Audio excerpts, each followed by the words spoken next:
What's up, guys? I'm Tasteless, and with me, again, finally, is Artosis. We're here now on the final day of the GSL Code A. The boys are back. The boys are back.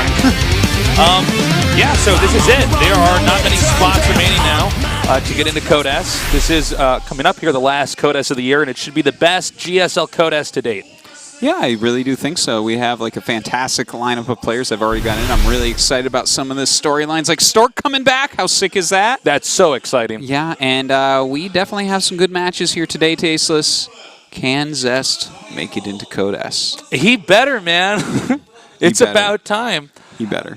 Zest, obviously a player who, you know, about a year ago, a little bit under a year ago, everybody was saying was the best Protoss in the world. We casted him winning in Baku in Azerbaijan for IESF. Yeah. Fantastic player. Cast him winning GSL Code S. Sure, yeah, know, even before saw him getting second place. I Am Toronto, who's having like quite a streak there, but not this year. This has not been his year. He's had a tough one. This is his last shot to well, I mean, this is his, you know, a big shot for him to try to get into Code S here and see if he can actually pull through, because otherwise this year is going to be a failure compared to the year before. That's right. Look at this, by the way. Look at the balance here. 10-10-9. What? That's crazy. That's so well balanced. And just insanely good players, too. Look at this. We have so many of the big names here. Of course, Hack over Dream being a huge upset there. I was really shocked when I casted that. But he played so much better. Yeah. I mean, what are you going to do? No, what can you do?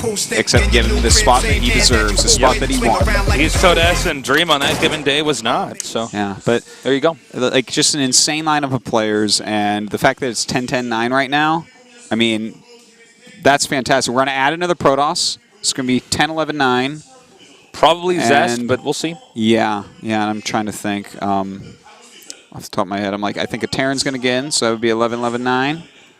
And that middle match was, I don't know why I'm doing this to myself. You really put yourself. I just tweeted it and everything, and I was like thinking about We'll have a slide in a second that will show us, but no, you kind of put yourself on the spot there, but that's I okay. Do that sometimes. It happens from time to time. I've done it as well. Let's see if I see him down there. He might. Who's down there? I've tried that before. Oh, it's Hero, yeah. Doing so the turnaround. I'm like, can I see this? Can I recognize this person? Hero versus Armani. This distance. So it's like probably going to be like 12-11-9, which is really, really good. And it could be completely different once you get to the round of 16, right? Certainly. But it's at least exciting to start out with something fairly balanced here. I could have just waited for this graphic. I knew it was coming. Hard mode casting right now. Hard mode casting. All we got to do now is do math on TV. That's right. What's 1 + 2 + 3? I have no idea. I am pleading the Fifth Amendment right now. What's 8 + 48 + 1 + 2 + 3? That's all the numbers there. Wait, no, there's another 3. Add the 3 to it, Tasteless. 56. 54 + 8, that's 62. Bam! All those numbers added up. I am a genius. So, this first match here, Patience for Zest. Don't count Patience out. Zest has not been performing as he was a year ago. Patience has been playing well overall. He has been. He's been playing very well. And we already saw matches like Dream versus Hack, where Hack completely smashed Dream. Dream Hack! Oh, yeah, I saw that. You know what's funny is I was thinking about Dream Hack all day that day, and it did not once occur to me at the top of the screen. Dream versus Hack. Yeah, Dream versus Hack. Now, Patience here, this guy is a very good player. He's on the team Dead Pixels. The problem is PvP is, I'd say, Zest, a very strong matchup for him. Yeah, certainly. Don't know if it's his strongest. Always been really good. His PvZ's been quite good historically as well, but PvP, Zest is, I'd say, top 3 or was top 3 at least in the world a year ago. Yeah, you're completely right. Like, didn't he win that Kespa Cup, which was like, should have been called Kespa Cup because it was only PvPs? It'll be interesting to see how he performs here today. We've also had players like Zest sort of go the route of Deer where they're dominant for a little bit. I think Deer's was a little bit more short-lived, but we've seen players go that route where they're doing very well and then they fall off. The meta changes or sometimes even just the maps change and it doesn't suit their play style. It certainly can be the case, Tasteless. But yeah, you know, Patience, he's a deadly player, he's a strong player. It's a best of 5, though. Don't forget that. Yeah. And in a best of 5, the best player is going to win far more often than in a best of 3. Very true. Plus, best of 5, you have a lot more time to adjust, to throw out fake builds, to try to do a cheese, maybe in a regular moment, maybe in a moment that would be ultra predictable, so predictable that maybe in a game of this caliber, people wouldn't guess that you do that, kind of meta the meta. Look at Zest trying to be Maru with his wrist straps. Zest Got those is wrist things on. He's looking good, man. He never did that before. Is there any functionality to the wrist straps? Are they there to, like, for instance, heat the wrists? I'm wondering if that helps protect from carpal or tendonitis. You know, I don't know. Maybe if your wrist ever hits the edge of the desk, it could be more comfortable. I'm just wondering if you could maybe even have like something like a heater in there. I'm not totally sure. Well, those ones are specifically like Nike ones, so I know like what they're just like cotton ones or whatever. Right. So I'm not. I think it's just for comfort. I'd have to guess. Could be. I mean, occasionally maybe the edge of the desk, you know, rubbing on your wrist or something. Maybe not the same height as the chair and desk you're using at home. Yeah, it could be. Could be. Well, we see the maps here. Bonnie taken out by Patience. Not surprised by that. Coda taken out by Zest. I think there's a few maps he could have gotten later than that's fine.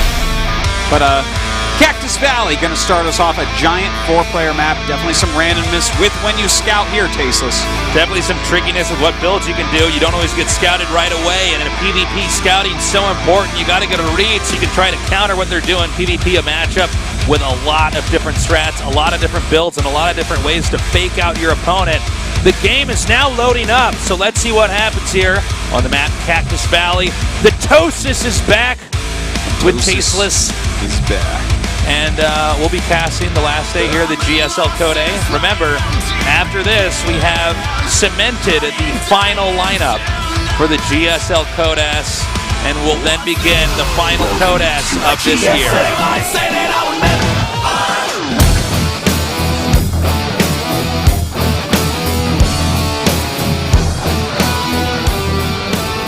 In the upper right, in the red, he is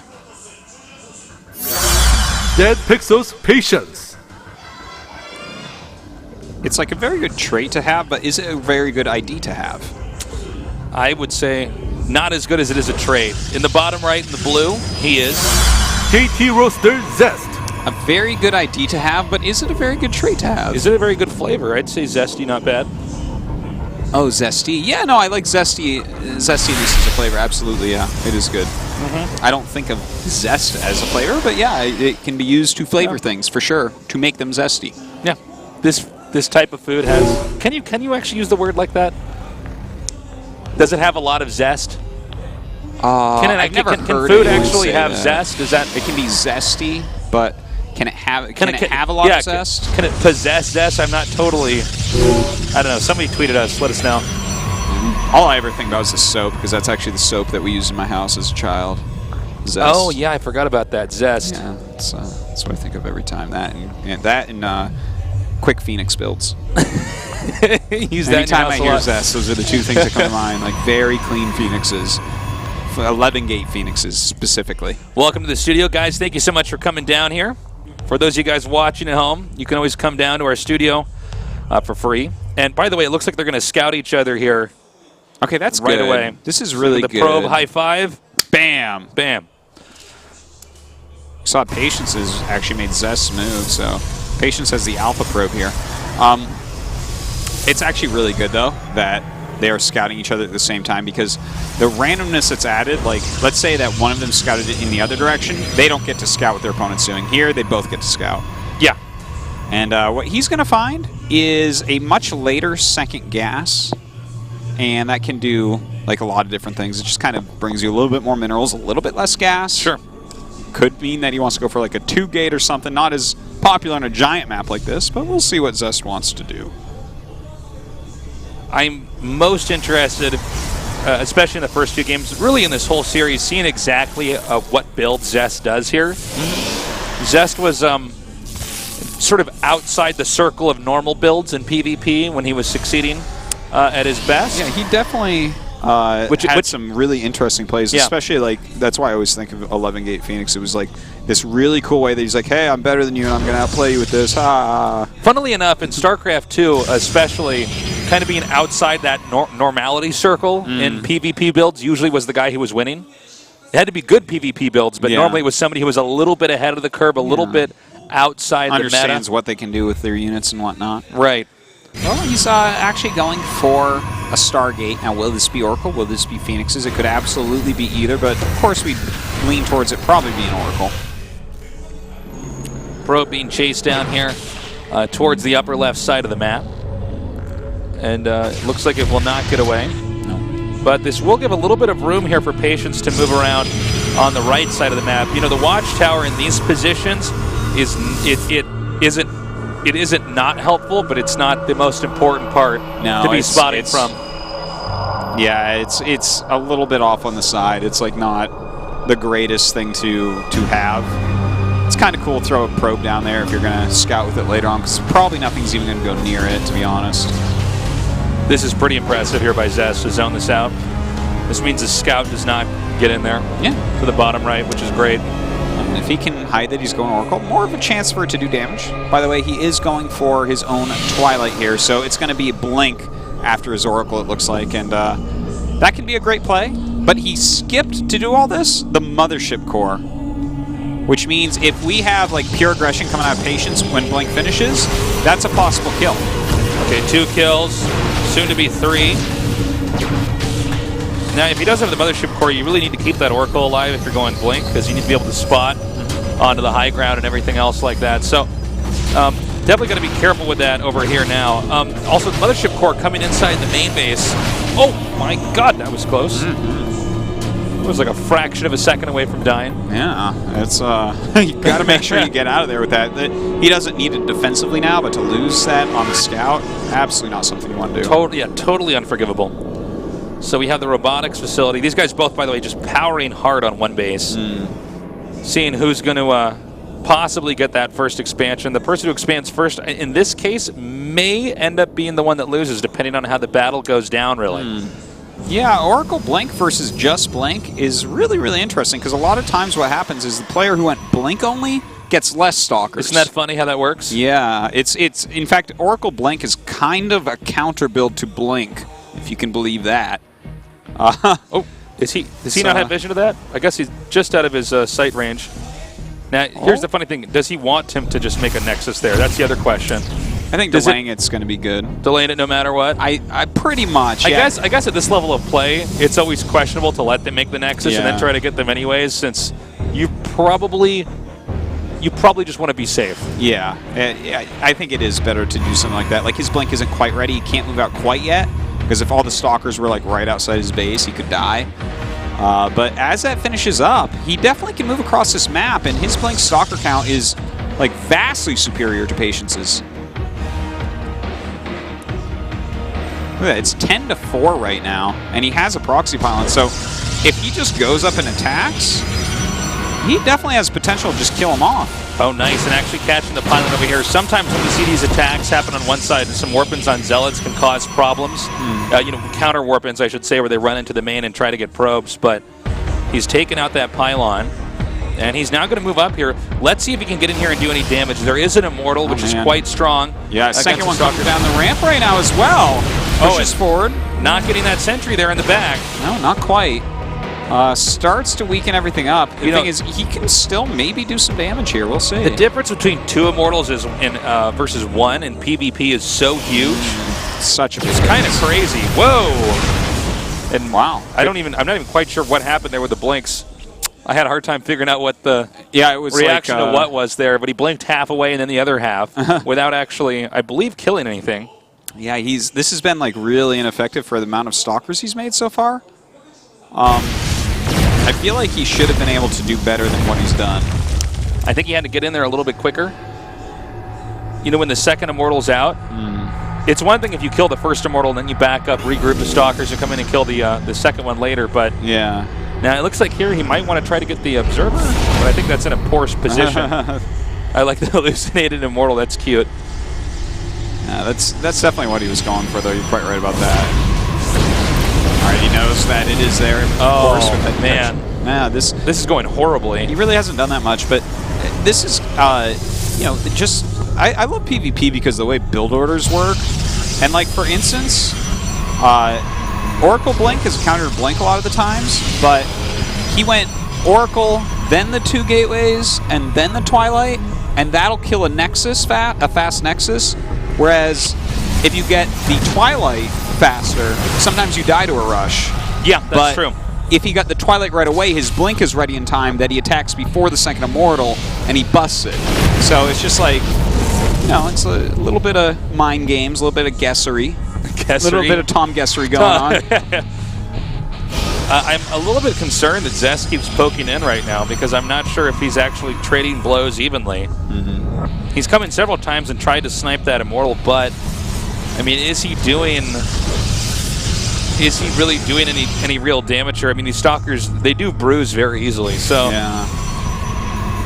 I don't know. Banana Stalkers, man. Yeah. I tell you, I have a banana, not bruised at all. Put it in my gym bag, come out, it's bruised. How did that even happen? I think from here, with the Robotech out and strong, I think Patience is in a great position. Having this many Immortals, and actually then beginning the Colossus tech. Yeah. That's going to be great against your opponent who's 2 basing. Well, I guess I spoke too soon. Now 3 basing. He definitely seems to be doing all right. Like, he's made quite a few more Stalkers himself. But definitely his unit composition is like stronger in a straight-up engagement. It's also sizing up better for the late game. But Zest is having some cool moves right now, right? He's getting his 3rd base a little bit quicker than his opponent. And, you know, he's a little bit more mobile because he has that Oracle and he has more Blink Stalkers, so he actually has the map control right now. And if he can keep his opponent back with a slightly quicker 3rd base and the fact that they're starting Colossus at the same time, eventually he should basically get enough units that the extra 2 Immortals might not kill him, you know? Yeah, I think you're definitely right about that. Oh my god, that got away. Are you serious? Okay. Mentor me, Oracle, jeez. Wow. That was pretty impressive. Okay, nice escape there. Having the Oracle is still out and about is very helpful. Yeah, it seriously is. You can always poke in later on and kill off, you know, a ton of probes. So yeah. I guess this game's going to go on with that still being a factor here. Yeah, now, even tagging in the army at any point in the game can be just so powerful. Just tag the Colossus Clump. Yeah. What are they going to do? You're always going to get a favorable engagement as long as you're prepared. Yeah, absolutely. And takes that takes that out. And so Thermal Lance is going to finish here for Zest. Now, I don't know. I don't believe it would be wise for Zest to engage here. He's sort of behind in every tech way. Yeah, it's pretty much funny, he's got more Stalkers, right? Yeah, he's got like but he's 2 only got more 13 Stalkers. to 11. Yeah. The big problem is the Immortal count. But if Zest just gets more supply via Zealots, he'll be all right. Okay, now this is where the game is going to be decided, guys. Right now, unless there's like a big blunder, is well, hold on, he is moving forward before I can even explain what's going on. But here we go. It looks like Zest coming in. He has a lot of Zealots here. That's going to make the difference. Angling actually is beautifully. What are the Stalkers doing over at the upper right? They're not even moving. Yeah. That's game. Yeah, it is. That's it. That is completely game. GG. Well, we can play with numbers all day, but if you get the right angle, you come in and attack them, and they don't control their army right, you lose the game. This is pretty reminiscent of when Zest was so fantastic. Look at that bicep. Look at that bicep, man. Zest biceps. That's where he was when he wasn't in Code S the last 2 seasons, man. Curls for the girls. Yeah, I mean, I guess Patience was ahead for a majority of that game, but I mean, when your army clashes, you better be in the right position. He wasn't in the right position. He definitely got out of position. Punished him. And, you know, I think it's like the more Immortals can be fantastic, and Patience, we didn't even get to say it because it all happened so fast, but Patience was in the process of getting a 2nd Robo, so he wanted, like, ultimate 200-200 army, whereas Zest was getting the Templar Archives and got a bunch of Zealots. So he saw a small window where his Zealots were better than the Immortals, and he just pushed right in, killed him right off when he was out of position, like 2 seconds. And that definitely can happen. I was a little bit worried initially when I saw him coming in there to attack because there were some of the upgrades going on at once. So it looks like it worked out anyways. But before I say another word, map 2 is Echo, and it's loading up right now. This is a map where if you can get control of that center diamond, that rectangle there in the middle, you can oftentimes push them out of ever advancing. So getting control of that if we do get to the mid-game, quite important. Anyways, the map is now loading up. Patience versus Zest. Almost said Patience versus Echo. In this best of 5, the winner goes on to one of the 3 final spots here in the GSL Code S. Money coming now, we don't want no trouble. We just want to say some flashy to base in trouble. Turn up the eye and see if we can make it bubble. In the bottom right, in the red. Dead Pixels Patience.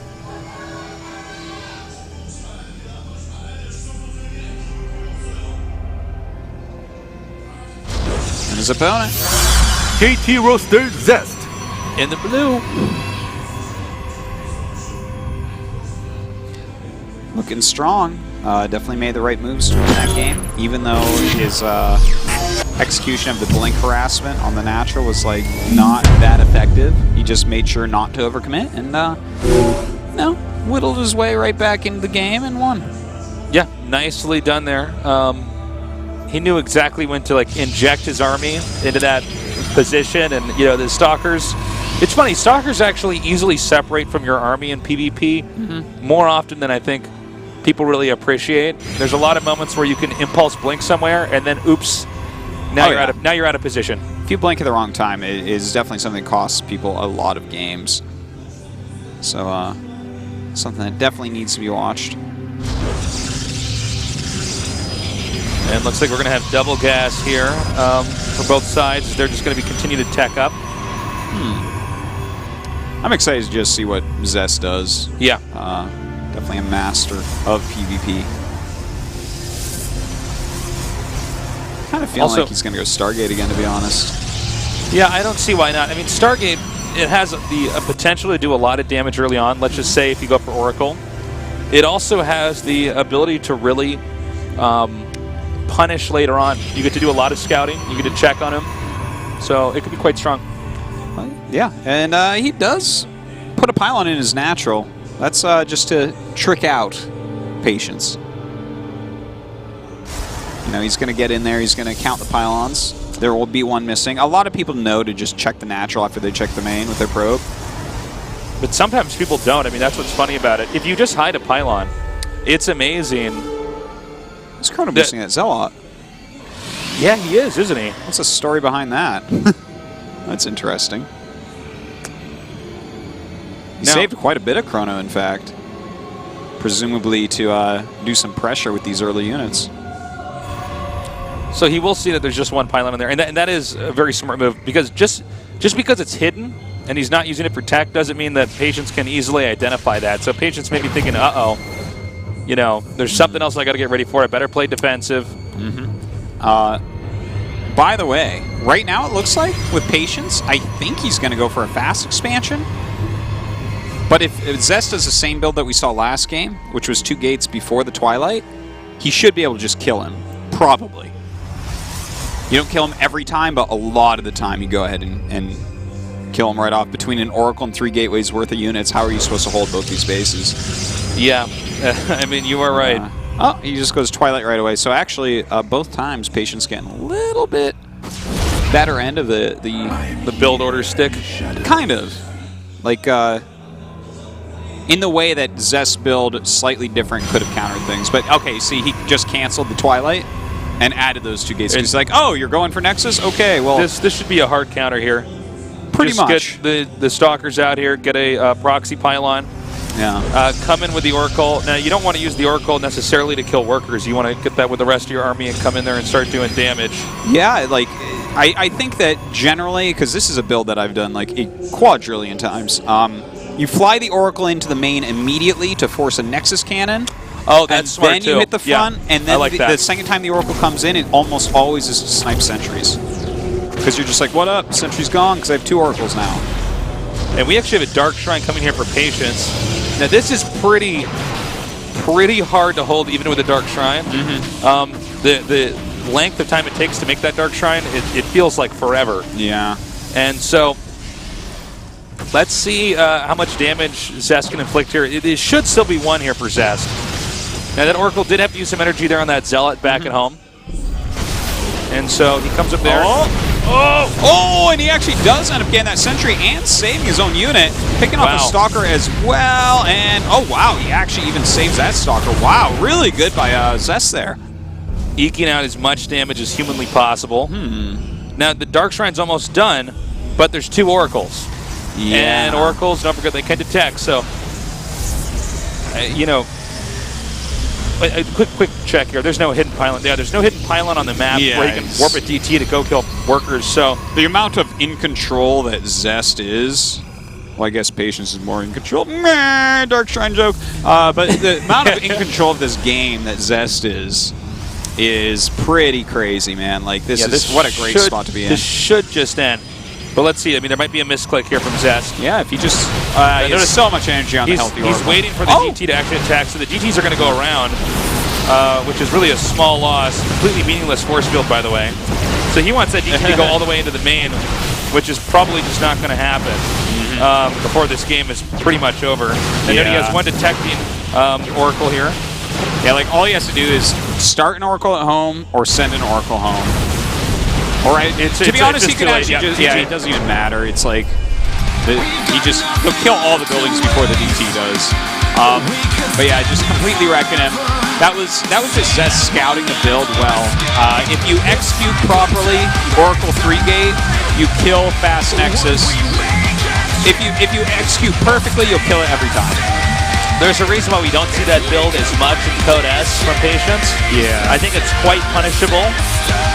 Like on Bonnie, you can definitely do it and get away with it, but not on this map. That's a totally different map, though. I think on this map, probably against Zest, just a bad choice. Definitely, especially since he's such a Stargater. Sure, and also, I mean, now it's 2-0 lead. This means Zest has to, Patience has to win 3 games in a row to recover. That's going to be really difficult. Yeah, I would say Zest, formerly the best Protoss player in the world, looking primed to get into this season at Code S. Patience, I think this is the biggest challenge of his whole career right here, right now. 3-0 Zest, a GSL Code S champion, in order to move on out of your group. My Magic 8-Ball tells me Zest is going to take this one. Yeah, I don't know about this map specifically. I think Patience definitely good enough to beat Zest. Not in a best of 5, I don't think, but definitely it's the guy that can take a game off. Definitely not sure, take a game off 3-0. I don't know. I would love to be surprised. Next match. Rain, CJ, Hero, and Parting can't 3-0 Zest in PvP, so I mean, why would Patience be able to do? It's a good point. Welcome to a GSL. I say that I would never surrender. Let's make it hot.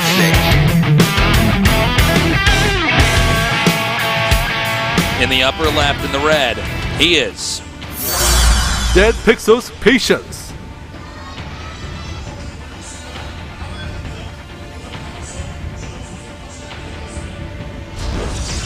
in the bottom right, in the blue.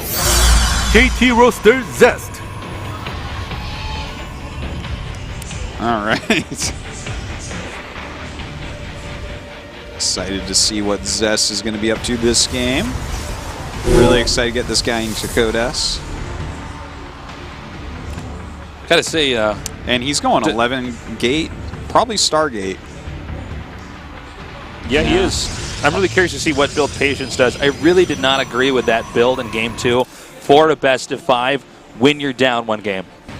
Agreed. I think it is 100% agreed. A very poor choice. Yeah, I think you'd have to do sharp builds, and that's not a sharp build. That's like... No, that's almost... I don't want to say gimmick build because it's not, but it's a little bit... It's like the sucker punch of fast expands. Yeah. If you just kind of get it up fast enough and they don't react in time, fast then Nexus you have a off lead. a Sentry definitely is one. You're very right. Like, you're hoping that they do a build that they can't really punish you. Like, if they just open straight blink, you're basically just going to hold. And exactly. If the best case scenario is they do one of the best builds that still can possibly kill you, I'm like, I am a huge anti-fan of just Sentry into fast Nexus in this matchup. On that map as well. Yeah. So, like, it's totally, like, for instance, on Bonnie, it's great. Like, please, every time. Like, that makes sense.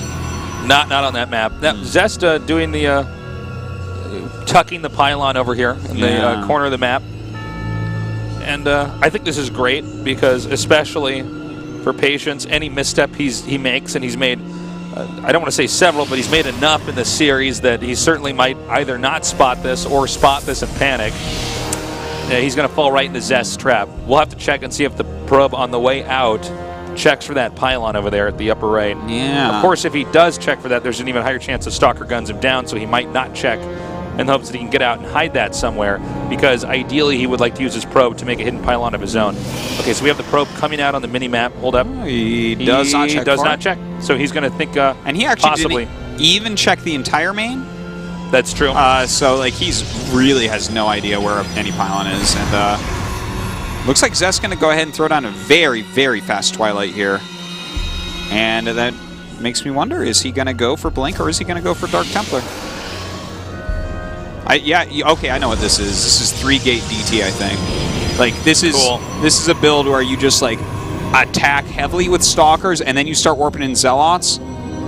And so that you have gas for DTs. Who was the player in Brood War who beat the Zerg? It was Anytime, I think, beat some Zerg player with 3-gate DT. And it just was like so weird that just 3 DTs came out. Yeah. And it was just weird, it was like weird enough timing that they just killed the hatch. And then like 3 more and it was 9 DTs attacking the Zerg.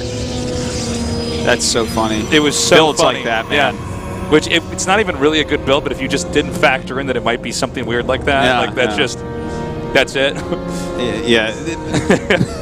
It's like in this one, I think we'll probably see like 2 DTs or 3 DTs warp out, but like the whole point of it is you're putting on so much pressure it's that they can't even think because they're just trying to stay alive at the moment, and then DTs get warped in. Yeah, and it's they die. it's such high damage output. It's one of these moments where DTs are used as this like. Oh yeah, even if they have detection, yeah, you actually just attack with them. You just attack like they're super zealots or something. Like they're zealots with sledgehammers. Yeah, very well said. We're gonna see that come up here in a second. I actually wasn't even looking at. Okay, so the Oracle's coming out now. So the DTs will still be able to come up here and probably do some damage now. And he's starting a Void Ray, which is exactly what he doesn't need. Yeah, now to Patience, this looks like it is a Stalker pressure build. Look how far away the Oracle is right now. Right now, Patient's like, oh, I guess I'm out of Code S. I guess I have to try Code A Code again. S, yeah. Oh, now this is interesting. I didn't think he was going to do this, but this works. Yeah, this is still okay. a good move. Yeah, it's fine. Now, should really be using hold position a lot in here, but he doesn't. Yeah, but, at a lot of moments you actually want to have the DTs attack the attacking units when the Stalkers come up, but with the Nexus Cannon up, makes it a little bit tougher. You know, that didn't work out very well for him at all. No, it did like not. 2 DTs for a pylon. No, he should have gone for the Stalkers and the Sentry and everything else. Yeah, but then you look at the counter of Stalkers, and that's pretty big. Like, whoever has more Stalkers is at an advantage at this stage of the game. Well, so far, good micro here from Zest. He's going to have to back down against his Void, though. Voids can really help. So he's going to try to poke up here again, just try to get any extra damage off he can possibly get. Now, Zest is going for Blink back at home. There's no indicator that he necessarily is going to... well, he can't expand right now because there's a pylon there. We actually don't see that as much when we cast, you and I at least, but it's actually not bad. Yeah, totally. Like, if all your units are over there, you can make Zealots and send them in the main, too. Yeah, and hey, as you say that, here we go. Zealots being sent in the main. But this game probably is going to just, like, normalize. Whoa. You know, just become, like, a very kind of none of this ever happened type of game, unless...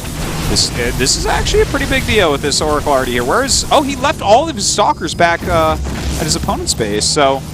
Patience might actually be able to pick a quick victory here. So 17 workers now to 23 with Zest in the deficit. Patience now warping in more Zealots. Don't know if that was worth it. Can't really blame him for trying, though. This might have been a bit of a waste. I like it because there's like the Stalker has to micro so much. How do you stop this Oracle again? I guess it's going to go ahead, help out these Zealots. And Zealot's taking a decent amount of damage. Oracle goes down. Now he just has to micro these Stalkers correctly. And that's going to try to be a small loss there for Patience, but overall Patience still in the lead. Now with those units warped in there in the main, not Patience main that we see now, but Zest over here, yeah, there we go. He's going to get that pylon. I wonder if Zest is just going to blink all in from here. I think he very well may. I would because he kills the pylon, which creates ambiguity about whether or not he's expanding. And then he's already got Blink. It's almost done, and it seems maybe a bit counterintuitive to get the Nexus. Let's see, though. He still has a proxy pylon in the center left position on the map. I think if we see a warp in there, we're going to know for sure. Oh, okay. Oh, a Robo. Okay, so that really points towards him playing like a much longer game here. But of course, when you have Blink, you have to be active with your Stalkers. You don't just sit at home with it, unless your opponent also has Blink. All right. Oh, missed Blink there. Nah, not really. 4 volleys not connecting there. Well, maybe this is the beginning of the comeback here for Patience. Could be. We don't have a Nexus yet here for either player, and Patience is just somehow not losing any units, and I'm not sure if that's his good doing or Zest's fault. It's going to take a while for him to do a whole lot here because these Zealots can tank a lot of Stalker hits, and he has so much damage behind it. Plenty of Stalkers of his own. He has 2 Void Rays. Now he has an Immortal even. This is like a Stalker-killing army. Now, the problem for Patience... the only thing that would kill Stalkers harder than this would be 2 more Immortals instead of the Void Rays. The only problem for Patience right now is he can't do a counterattack across the map without the Blink Stalkers going into his main. So, these Stalkers can continue to poke at him. And it's not a problem, but it's just the situation that we have at hand here. We have actually a Warp Prism coming here now. Oh, wow. And no Nexus still. Do you think he'll try to do like Sentry, Force Field the ramp type of situation? I would love that because he there has are a so lot of many gas. Immortals. I mean, I could see him trying something like that. I think that's probably his best bet. Well, he's like so all in now. Like the Nexus is. Look at this. He's going to have enough wait, never mind. They're not going to pass each other. He's got enough for 4 sentries if he warps them all in just at the Warp Prism right before he enters the main. He could. That could be kind of cool. Like 4 sentries would keep that for a long time. I mean, Stalkers blink in and they'll take down the Void Rays. So that's the only thing that can actually get over. Like that. I mean, that's so risky. It's so crazy. He's going to get a DT. Okay. Now, he could still get the sentries. He could still do what we're talking about. Yeah, it looks like he just wants to harass since he has the DT tech. It's not at all bad choice. I liked our idea better, Artosis. I liked it because it was so crazy that maybe it would work. He should have seen those DTs. We'll see if he reacts in time here. Yeah. And he is pulling back right now. Now, that's how you do it. The 2 Zealot warp in and then a force field wall there. He's going to have to pick these up with the Warp Prism and try again another day. Yeah. But you know what? That made the army kind of withdraw all the way back. Zest still putting on enough pressure that maybe he can find a way back into this game. But it's a tough one. Look, he's down a lot of supply. 25%. And I like that more than the number. I don't know. 22 supply or 25%. Artosis saw the math problem unfold in front of him and said, "Now's my time." Now's my time. I like doing math on air. Well, I guess from here, it's Patience in the lead. And he just has to play defense, right? I mean, all that Zest wants to do is try to harass and eke out any lead possible. Now, let's not forget about Game 1 here, where it was Patience once again in the lead, and then Zest just got in at the right moment, did the damage, and got back out. I think this is definitely more significant than the lead that he had in the first game, so I'm looking at this game, even taking Game 1 into consideration, saying Patience has to mess up a bit, but we might be able to see him force some damage here. Let's see. He's going to go ahead and fly with these DTs. This is pretty gutsy. I'm actually really surprised he did this. I guess, there's Stalkers over here on the right. He's going to try to do something crazy. Well, he has an Observer coming, so he might be able to blink in and find a little bit of damage. But you know what? If he's going to trade like shields on the Warp Prism to kind of scare Patience, make him remember there's a Warp Prism that he has to defend against, and like, you know, force a Nexus Cannon, I kind of like that. Void Ray is coming down here now, but there could have a blinking over here into the main, and there is. All right, well, this could be a great move right here. Oh, too bad he didn't get that Observer over there. And now he just blinks out. And this is actually one of the older StarCraft II strats in PvP. That's Remember back in the early Blink days, itself. yeah, you and I were really excited when we figured this trick out. Yeah. It's a good move. Blinking into the main and then attacking over here. Look at that. He's actually outmaneuvering Patience like significantly here. And what's funny about this is that the cooldown of the blink, it syncs up so well with the rotation of the Immortals into the main and back. Yeah. It's really tough to deal with. There is only 1 point to blink into the main here, so he can try eventually to defend both locations. Sometimes it's really smart to try to snipe the observer as well, especially when you have flying units like Void Rays. Yeah, no kidding. Well, especially if you got DTs like this. Okay, so he's going to come around here now. Looks like Patience should be more than aware that this is coming his way. In fact, he's going to back up here. Ooh, that Void Ray.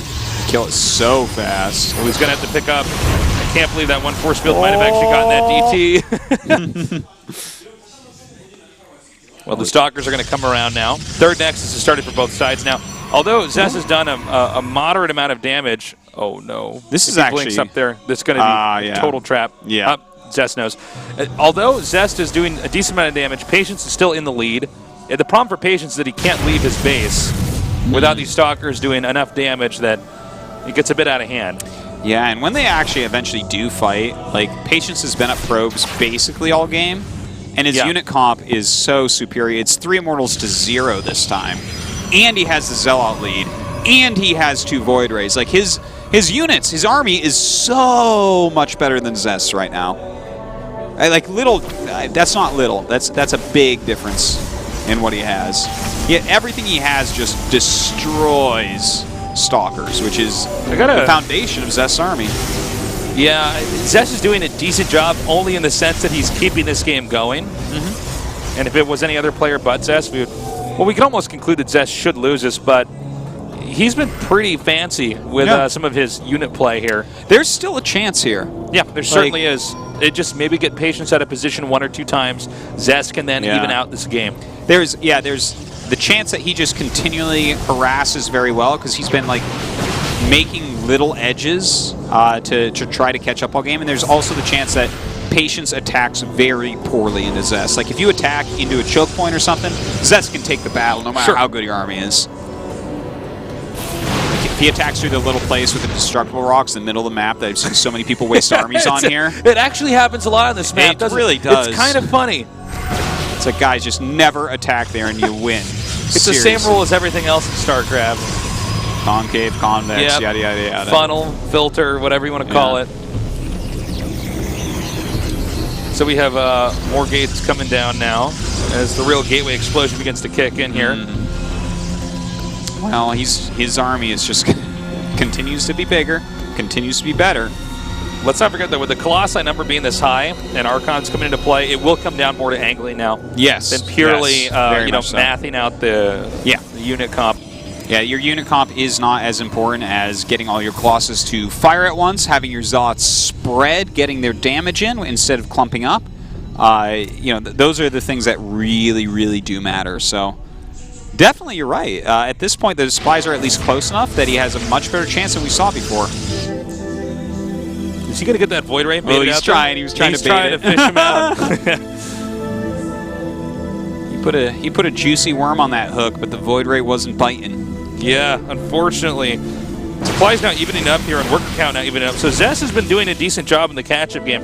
And this is what I was concerned about with Patience was, even though Zest has been behind, was behind in game 1 and then managed to come out on top. The same thing sort of happened here, too. Zest knows how to stall and buy time. Yeah. In fact, out of all the games that passed in Cody, this might be the best example of a PvP where a guy's behind and uses every resource. I don't mean minerals, gas. I mean every, opportunity to his advantage to stay in the game and just keep the other player from really taking advantage of the, in fact, advantage he has. Yeah. That's very well said, and that is what we're watching here. This is part of the reason why he got the Warp Prism so early. It was more important than getting a quicker Nexus because he's already behind, but he needs to consistently threaten. He needs the potential of getting probe kills with that DT drop, and he's been very active. He hasn't lost his units either. These Stalkers, I don't know if he's even lost one of them during all this harassment. He hasn't lost either of his DTs or his Warp Prism, and if any of that happened, if the Warp Prism had died earlier, maybe Patience walks across the map and kills him. Maybe he has the bravery then. But as of this moment, look at the supplies. Supplies! Zest is in a lead. Oh, Artosis, the dad jokes are real. Yeah. And he's actually got 2 Colossus more right now. He's got more Zealots. He actually maxed out first. Yeah. It's a lot of Archons for Patience. A real, serious amount of Archons. Joker face amount of Archons here. It's I'm not sure if that's going to come down to the what's most. I think it's going to come down to the Colossi hits because the Archons are going to hit just a few seconds later. You know. Yeah, definitely, I agree. It's so important, but you know, there is a lot of Zealots for Zest. Zest blinking on a pylon. The micro is real, guys. Making for sure that pylon wouldn't go anywhere and then putting his army at risk here if they actually had to run it from real threat. Well, here we go, Tasteless. He's charging forward, already taking out one of those Archons. Notice, pull back. notice he's using the Warp Prism. He was loading that up. He wants to see if he can't drop a Zealot or two in the middle of that army. Yeah, that would be huge. To just soak up Archon splash or Colossi splash. I'm a little bit surprised he's still attacking forward here. Yeah, this choke is not very good for Zest, but he has a really great army right now, pushing forward at the moment. All of his Colossus firing for most of his battle. The Immortals take a little walk up the ramp to try to get all firing at the same time. Zest has to be careful here. He's taking some damage from those Immortals. Will go ahead and eliminate them. Oh my god. And he just is that much better. He's so much better than Patience. This is just crazy. Yeah, like Patience is actually a very, very good Protoss that does very well in foreign events and even beats quite good Koreans quite often. But you see in this game that Zest and he are different levels. They are different humans, man. One is level 1 of Battletoads, and one is the one on the jet ski. Level 3. That's level 3. Yeah. Zest is the jet ski level. Zest is clearly the jet ski level. Nothing has been more true. And I mean, I think from here you can just poke right in. I think he can actually. He's got the Colossi separated. This lip over here between the second and the third. The Colossi can't transfer over that. So I think you just make like a couple rounds of units to make sure your Colossus advantage remains. Yeah, look at this. Oh man, Probes coming out to fight you. Okay, Probes. Well, hold on. This angle up here. He might be able to, with the splash of the Archons, actually do enough damage. But hold on, the Zealots over here on the side. He doesn't even have charge with them, but this might be an overcommittal here by Zest. Yeah, he actually. No, it's okay. It's okay. He got fished in. Yeah. GG. Nicely done. Well, I mean, that's just there's a true champion right there, Zest. Like, this guy is one of the best Protosses in the world. We haven't gotten to see him as much in GSL. He's back. But yeah, that was fantastic play. I feel bad for Patience. He has to look at it and be like, what the hell? 2 of those games could have gone different. You know, Zest really showed us post-mid-game that he is one of the best Protosses in the world of all time. Yeah. He knew exactly how to move his army around. He knew exactly how to keep Patience uncomfortable on the defense, constantly unable to check. I mean, Patience's early game in game 1 and 2 were, in fact, better. But Zest just knows how to parlay any mid-game position into an advantageous late-game position. Nicely done. Win, win, win. That's all he does. Win for Zest. Karen Protoss Zerg. Doesn't matter. Yeah, man. Zest, someone to look out for this season, no doubt. Yeah, Zest is back in Code S. And that will do it for our first very short best of 5. But we have 2 more best of 5s to go. Hopefully they'll be longer. We're going to take a short break. When we come back, we'll continue on here with today's GSL Code S.